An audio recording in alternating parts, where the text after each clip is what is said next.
You're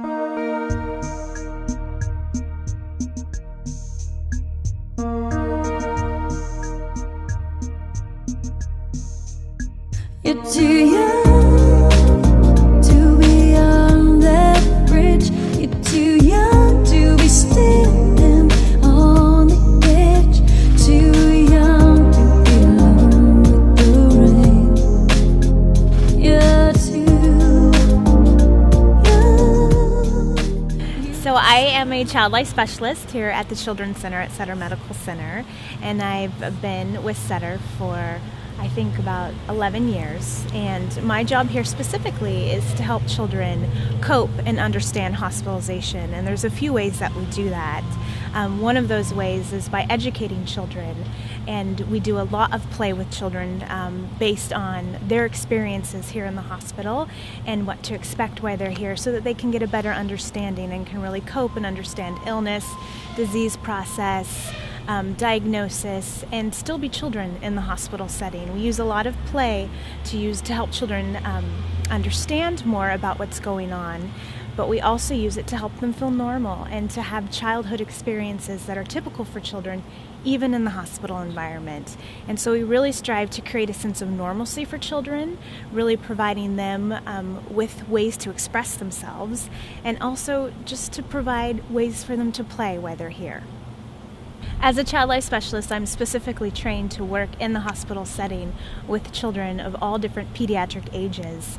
My background is in child development and normative typical development, and then taking that philosophy and how children develop and explore the world in childhood and normative childhood development and placing it in the hospital setting and seeing how development is affected by hospitalization and by illness. We're able to help children cope by providing them with interventions and opportunities to really master what's happening with them and the experience that they're having as a child in the hospital.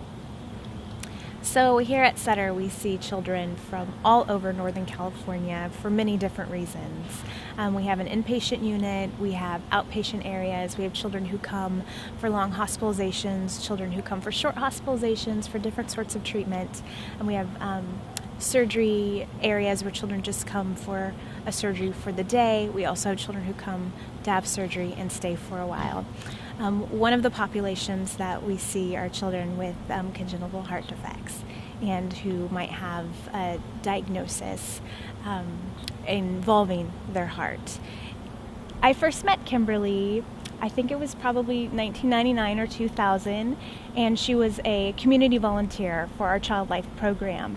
And at that time, she helped with activities in the playroom and also providing activities for children at the bedside. And she had the perspective of being a community volunteer.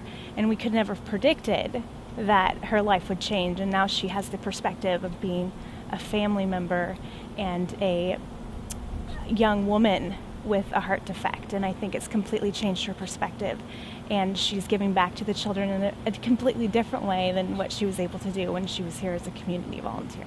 Then in 2008, we were connected with Kim again in a completely different way when Angels for Hearts, her nonprofit organization, partnered with one of the support groups to help make Christmas as special as possible for some of the children here at our hospital.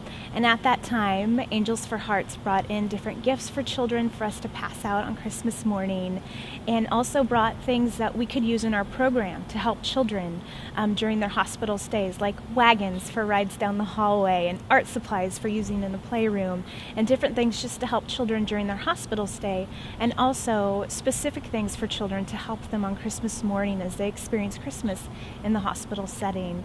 So we've been doing this for a few years now, and what works beautifully about partnering with Angels for Hearts is that our missions are very like-minded. They want to bring normalcy to children who are experiencing long hospitalizations and who are here for different reasons. And because of their desires to help children in our community, we partnered with them, and we have been able to make Christmas morning very special for our patients here.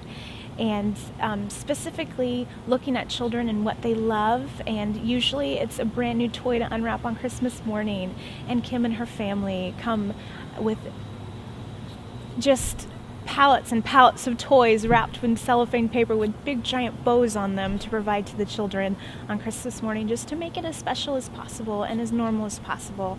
It is never easy to be hospitalized on Christmas Day, and there's really nothing normal about celebrating holidays in the hospital setting.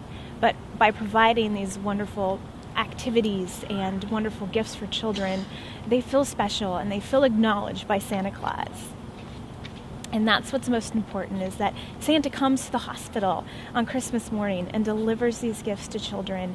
And the gifts make such a difference. And it makes a difference for families as well, because when they should be out hitting those cells at the big stores and buying what their children are asking for and wanting, they're here in the hospital at the bedside of their child, unable to go shopping. And so Angels for Hearts feels that need in order to bring a Christmas celebration and a new family tradition and just normal Christmas morning as much as possible for children who are in the hospital. So Angels for Hearts has continued to surprise us through these different seasons of providing wonderful things for our families that can really help them throughout the year. And one of the things that they do through donations is provide us with gift cards for a program called Wishes, Wants, and Needs that they have through their organization.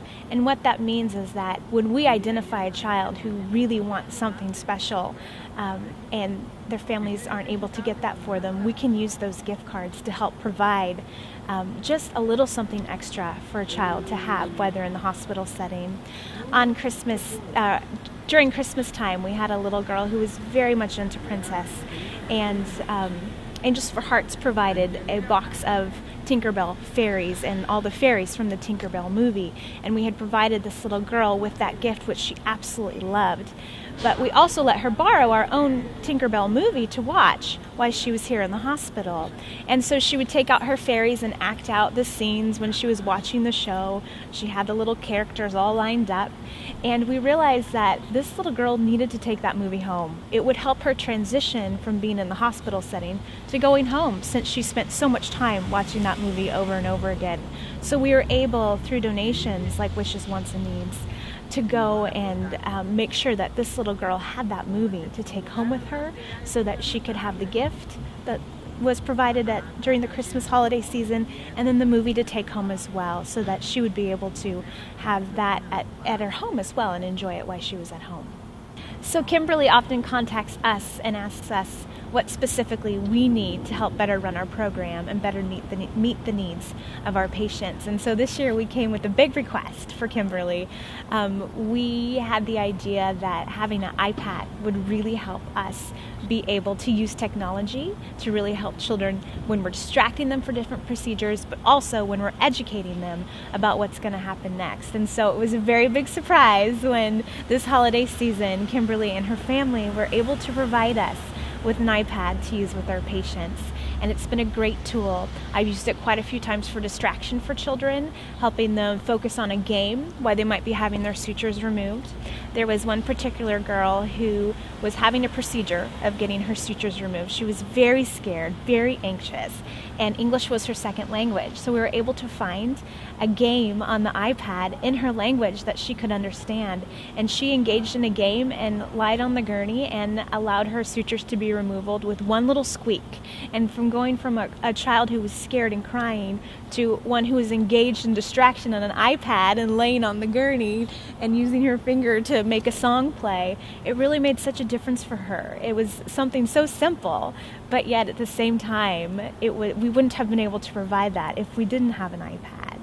And we also use the iPads often for preparing children for different procedures. The iPad has our preparation guide on for cardiac surgery. It's a step-by-step book that talks about the process of going to surgery for a child and the process of what it's like after surgery, using really basic information and age-appropriate explanations, but also using a visual description so that children can see a picture of what might happen to them and what the plan is for them when they go into the operating room and as they get ready to go into the operating room, and then what it's like when they wake up from surgery. We have a whole visual description and a picture book that talks about the process of going to surgery so that they can see firsthand and can understand. And a lot of times having the simple explanations and really getting the basic understanding helps their anxiety to decrease. We're always looking for ways to really help children understand what's going to happen next during their hospital stay. Our partnership with Angels for Hearts is really priceless. They are providing something for our families that is very unique. And it is something that the community needs. It's something that our heart families need. They've partnered with us and asked us specifically how they can help by providing specific gifts for different children who are here during the holidays, by providing a celebration every year, the When I Grow Up party, and by just their ongoing support of our program through different ways. And it's one family making a huge difference in the lives of our children here.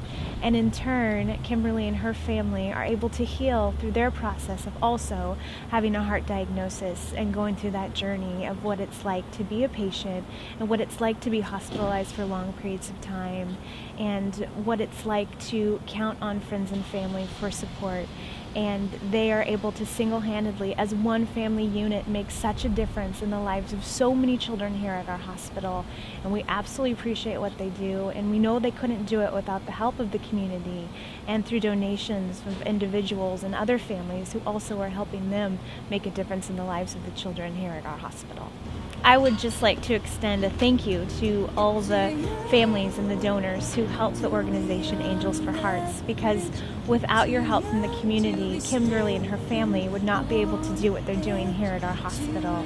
And I would just like to thank you for past, present, and future wants, wishes, and needs that our children are able to experience because of the generosity of people and the giving hearts that really can help heal hearts.